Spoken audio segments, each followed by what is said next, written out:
তো হ্যালো বন্ধুরা, এবারে আমাকে অনেকে জিজ্ঞেস করছে ঝাড়গ্রামে যে নকশাল ডিস্ট্রিক্টে ভ্যাকেন্সি কোনটায় কত আছে বলবে। সব থেকে বেশি ভ্যাকেন্সি আছে জেনারেলদের 41, তারপর আছে তোমার ইডাব্লিউএস 9টা, ঠিক আছে। এখানে ওবিসিদের 21টা, এসটিদের 5টা, এসসিদের 24টা। এরপর কোনটায় কত আছে, কোন ডিপার্টমেন্টে কত আছে। জেনারেলের কথা আছে, জেনারেলে 41টা ভ্যাকেন্সি, আসাম রাইফেলে 2টো আছে, আইটিবিপি 1টা আছে, সিআরপিএফ আছে 14টা, সিআইএসএফ 8টা, বিএসএফ আছে 16টা। তারপরে চলে আসছে এখানে ইডাব্লিউএস এর ভ্যাকেন্সি হচ্ছে এখানে সিআরপিএফ 3টা, সিআইএসএফ 2টো আর বিএসএফ 4টা।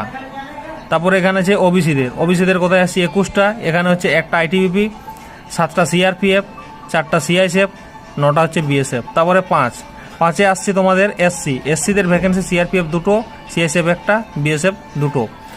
এরপরে হচ্ছে তোমার এসসি, ঠিক আছে। এসসিদের হচ্ছে 1টা আসাম রাইফেল, 8টা সিআরপিএফ, 5টা সিআইএসএফ,